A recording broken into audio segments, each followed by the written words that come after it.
had for a servant, an inhabitant of the island, he became an object of suspicion to you, you determined upon taking him away from me. Nothing could be more natural, but you desired to replace him by one of your own choice, and this I resisted. I replied to your officer that you might garrison my apartment by force, but never with my consent, that if I could not have a servant of my choice, I would attend upon myself. You persisted, and I was under the necessity of remaining without a servant, and yet how easy it was for you to satisfy me, since you could have controlled any choice by your refusal. This servant, which you had taken away from me, came back shortly afterwards to tell me that he intended to return to England and that he would take my commands for that country. I gave him 2 letters. You have now ascertained of how little consequence they were. The one was a narrative to Prince Lucian, which had been intended for yourself, for other nothing more than a friendly communication. It was immaterial. Your restrictions had been infringed, and here I am in prison. I have considered it beneath me to discuss how far your authority over my person did extend, but if it had been exceeded, the laws would afford me redress. I do not bargain when suffering is in question. I take what I find and punish myself tenfold the next day. I have in consequence imposed upon myself the greatest, the most painful sacrifices. I have been contaminated. Did I write to you? I have no longer been an object of consolation for the emperor. I could no longer be an object of consolation for the emperor. I could only be henceforth in his sight a person dishonored who would bring injurious recollections to his mind. I banish myself from Longwood. I shall go far away to solicit to see him again, and shall return, I hope, by a distant and unsullied road. I withdraw from the voluntary subjection in which I had submitted to place myself towards you. I replace myself under the protection of the laws and demand of you my liberty. And if I have disdained to dwell upon your conduct towards me in tearing me away from Longwood, I was not insensible to the injustice of which you had been guilty in thus violating that sanctuary of misfortune. It would have been so easy for you to have ordered me down to the seat of your government. I was at your command. You would have attained the same result and would have avoided inflicting the deep wound you will have occasion.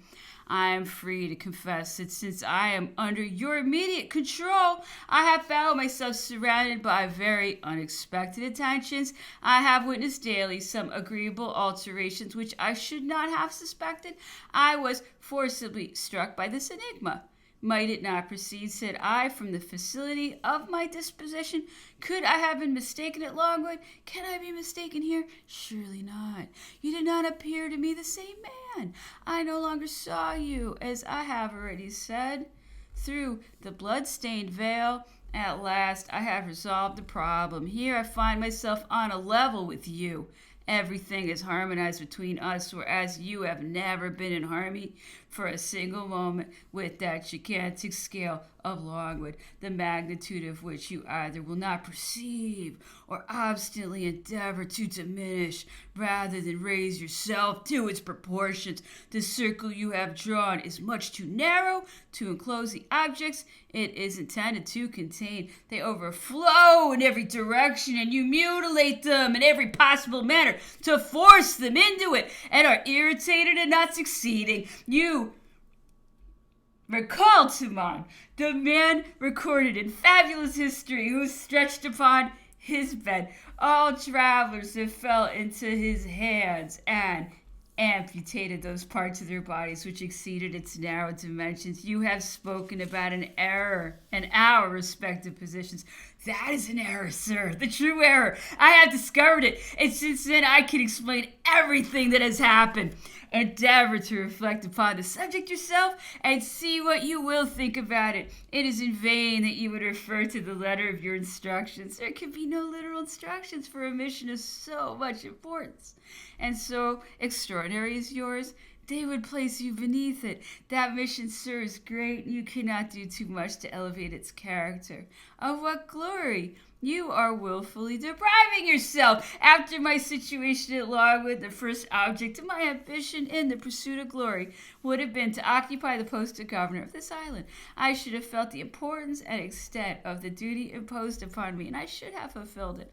I should have answered for the safety of my captive, but having secured that point, I should not have left him a wish to gratify. It would not have been enough for me to possess his esteem. I should have obliged him to love me. I should not have approached his chains, but on my knees. And I am not to be told that my instructions or severe orders would oblige me to do the contrary in spite of myself, for the rich salary attached to the situation of Governor St. Helena, the honors with which I might expect to be rewarded, the high confidence reposed in me, of which it would be a proof. All that would be as nothing to me when compared with my independence of mind and with the approbation of public opinion. Others might be found to succeed me. And to what dangers may you not expose yourself? You know not better than I do the history of your own country. You know how many generals, how many leaders, after having performed service of great difficulty and importance, have fallen a sacrifice to a change of administration or the caprice of public opinion. If some misfortune of the same kind were to befall you, sir, how many voices would perhaps be raised against you from this island? Beware, lest you be working to effect your own ruin. You will reply that you are satisfied to testimony of your own conscience, and undoubtedly that testimony is the most satisfactory, most consolatory, most important, but it is only effectual before God. In the eyes of men, it is too often insufficient and of no avail. How many men of unblemished conscience have fallen a prey to the attacks of injustice and public opinion? How many have remained branded by unrefuted calumny? Your Judge Jeffreys, of odious memory, was perhaps after all a worthy man who only executed barbarous regulations to the letter. The character of the times in which he lived, unfortunate circumstances, calumny, exaggeration, party spirit may have done the rest, and thus can an undeserved reputation be handed down to history. What an inheritance to leave after one! Who would willingly expose himself to such a chance? And with respect to yourself, sir, in case of a fatal struggle, who could be found here to range themselves on your side? Two great parties now divide the world. You were born at the source of liberal ideas, and I will not do you the injustice to think that they do not still form the foundation of your opinions, but by a strange anomaly, you are at this moment the direct agent, as it were, of the old aristocracy. If therefore you were ever obliged to appeal to public opinion respecting acts of the nature of those now alluded to, be certain that you would have all those of your own political creed in every nation against you, and do not flatter yourself that you would at least have all of those of the opposite party on your side. I belonged to it for some time. I know it's good and had qualities, and nobody can deny that. Notwithstanding its political heresies, it possesses in a high degree elevation of mind and generosity of sentiment. It would desert you. I have now told you candidly all the grievances, all the motives of animosity which have occurred to my mind. I have spoken to you with the utmost freedom, but with the best intentions, not with the acrimonious feeling of resentment which endeavors to wound, but with a sincere desire to impart information. I now again repeat that if I have been mistaken in any of my assertions, it is for want of access to the official document, and that if I have not stated the truth in other points, I have erred unintentionally and have really believed or felt all that I have written. I sincerely hope that you will read this statement in the same disposition of mind in which it was penned, and I have pleasure in assuring you once more that I have been actuated much less by a desire of addressing you in a tone of reproach than by a wish to enable you to reflect and reply, perhaps to a tone where, even at my own expense, may its perusal be productive and useful information and tend to improve matters for the future.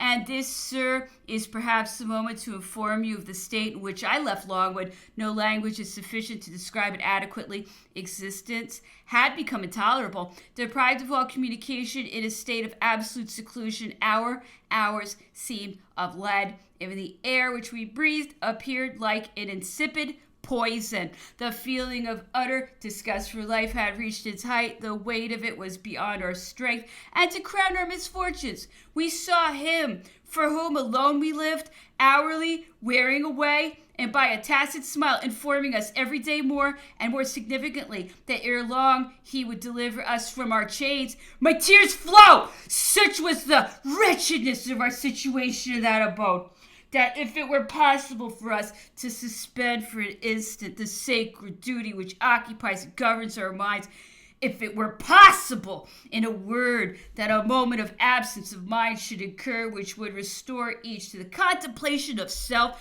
I should not be surprised if my unfortunate companions were to use it like some of the ancients, to kill each other mutually in order to free themselves from the miseries of existence. And if you were to be informed some day that Longwood is nothing but a sepulchre, and that a few dead bodies are all that remain in your custody, such a state of things, such sufferings, are they in harmony with the principles and the wishes of your prince, of your ministers, your legislature, your nation, of your own heart?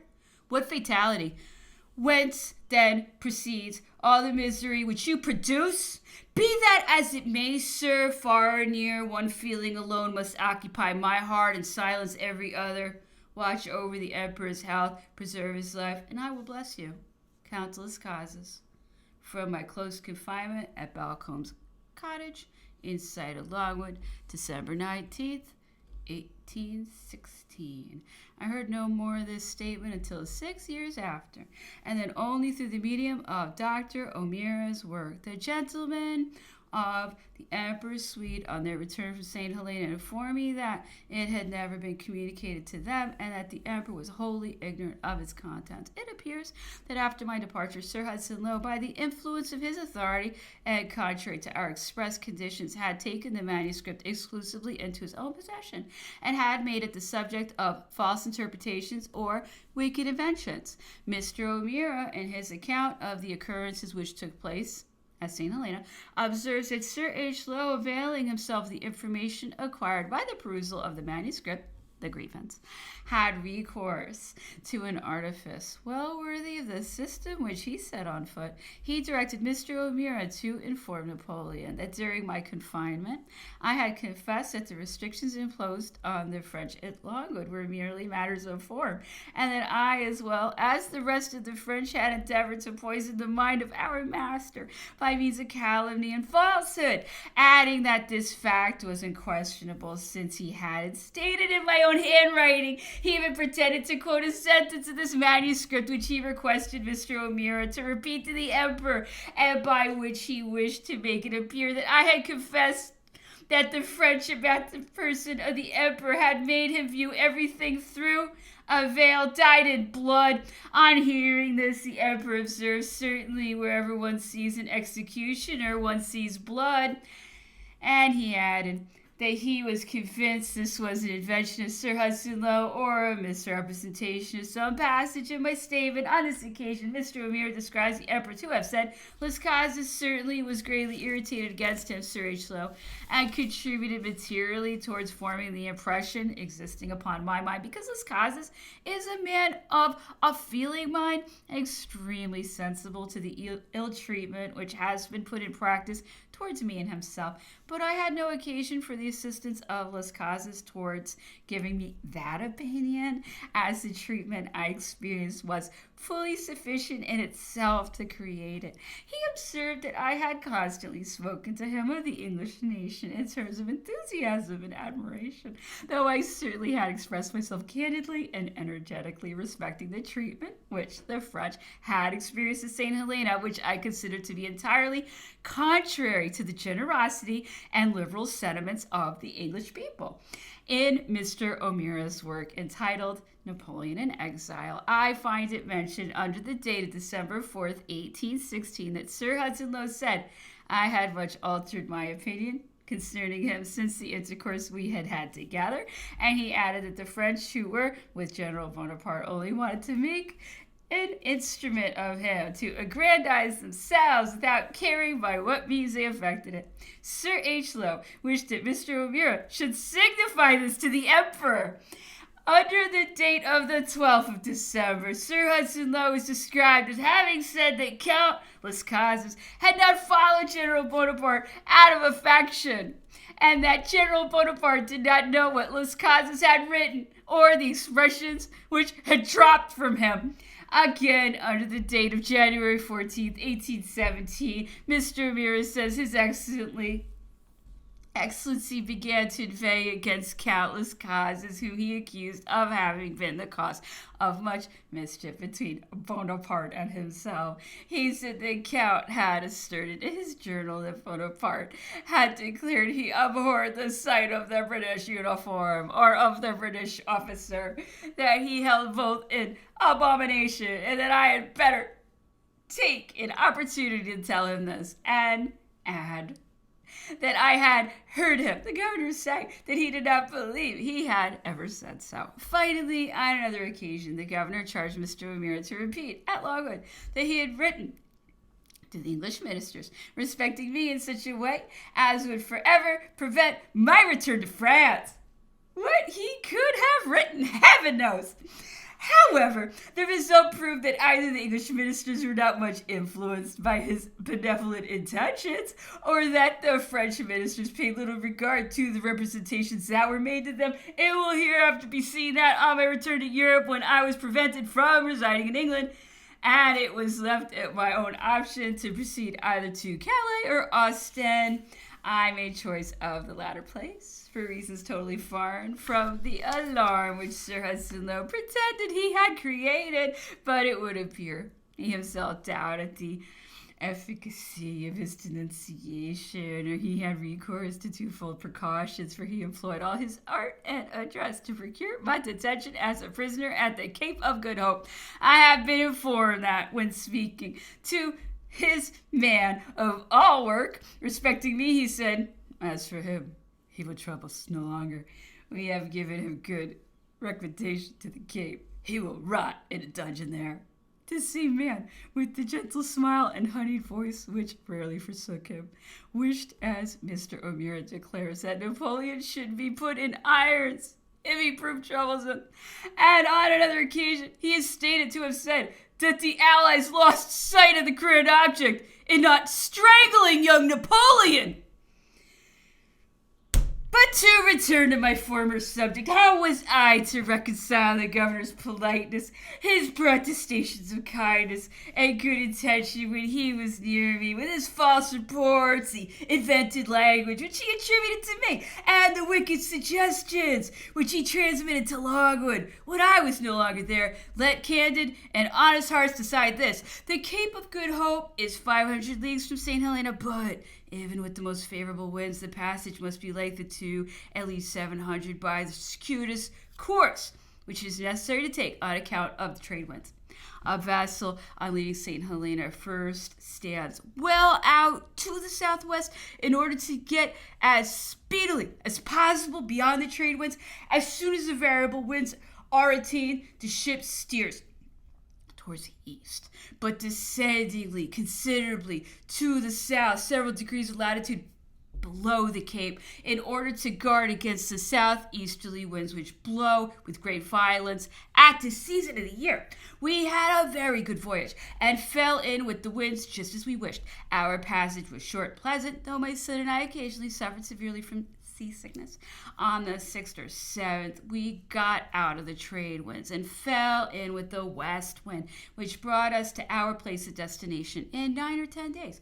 It was not until we were approaching the famous Cape of Storms that we encountered a violent adverse wind blowing from the southeast, accompanied by a very rough sea. But this circumstance was adverse only with respect to the instructions of our captain. To me personally, it was extremely fortunate. Sir Hudson Lowe had directed the captain to land me beyond the Cape at Simon's Bay, which is situated beyond it, Probably he supposed that by not entering the town I should attract less attention, and that the injustice of my captivity would be less flagrant. Be this as it may, we were threatened with a storm, and the captain took upon himself the responsibility of sailing for Cape Town, which was near at hand. We arrived off the coast at 2 in the morning, precisely at the hour which the captain had foretold, without sounding or any other preliminary measure. Captain Wright is an excellent navigator. He possesses activity, zeal, regularity, and decision, and will, and I doubt not, one day will rise to eminence. I have observed that this nautical precision is now nearly general among the English. I know not what has been done in our navy, which was so long celebrated for scientific superiority, but I can affirm from experience that the English have attained great perfection. Their calculations are so correct, and their nautical instruments so perfect, that it is difficult to conceive that science is susceptible of further improving it. We cast anchor at 2 o'clock in the afternoon on the 17th, after a passage of 18 days. The captain politely apologized for the necessity of detaining me on board until he should go and receive the governor's orders. Such were his instructions. He returned informing me that I could not land until the 19th, as his residence, which was intended for me, could not be prepared before that time. This was rather a disappointment to me, for after a sea voyage, one is naturally so eager to set foot on land. Thus, I had to remain 2 days in the harbor of the Cape, which is extremely beautiful. The weather was delightful, excessively hot, it is true, but the air was at the same time pure and refreshing. In my youth, when I first entered the Navy, I had frequently heard the officers who had served in India describe all the different points which were at this moment before my eyes. I felt a pleasure in reviving these old recollections, and all the places I mentioned were immediately pointed out to me by persons on board the ship. Cape Town is a tolerably extensive place and is built in a style of beauty and regularity. It is situated on flat ground, very little above the level of the sea, and is almost closely surrounded by huge precipitous mountains. On my left was the Devil's Mountain, before me rose the Table Mountain, and on my right were the Sugarloaf and the Lion's Rump, so called from their exact resemblance to the objects after which they are named. The fortification in front and on each side of the town appeared to me to be in a very bad state, and particularly ill situated, being commanded by several points, and especially by the Lion's Rump, which is itself easily accessible. I was not at all surprised that the garrison should have yielded to every attack by forces, however little superior to its own. The most effectual plan, until this defect be remedied, would be to land at a distance from the garrison to the north on an open part of the sea beach, entirely defenseless,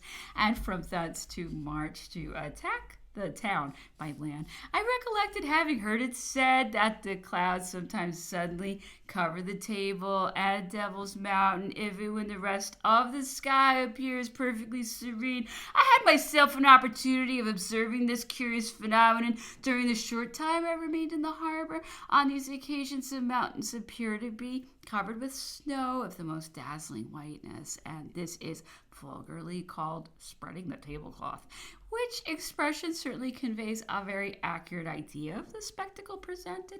In winter, this peculiar appearance of the clouds is almost always the precursor of a storm. The harbor is entirely exposed to the northwest winds, which are frequent and violent in the bad season of the year. The shipping is then liable to great danger. The only shelter is under Robben Island, at some distance from the entrance of the bay. I mentioned to the individuals on board the ship an anecdote which I had often heard our naval officers relate suffering on returning from the campaign of India at the time of the peace, cast anchor at the Cape some days before the English squadron, by which he was closely followed. The latter, on entering the harbor, had to tack in order to gain the anchorage. On observing one of the ships as she entered, the French admiral, at the very first glance, foretold that she would infallibly be lost, and he immediately ordered a signal to be given for all the boats belonging to his squadron to be in readiness to render assistance. in a few moments. The English ship ran aground. Boats were sent off from all points, but the French had the glory of being the first to arrive. It was described as being a singular and affecting spectacle to see the two squadrons, which had lately been so desperately intent on mutual destruction, now vying with each other in the benevolent task of succoring the distressed. The young English officers to whom I related this circumstance informed me that they had never before heard of it. So true it is that facts, which powerfully occupy the attention of contemporaries, are lost to the succeeding generation when they are not of a nature to acquire historical importance.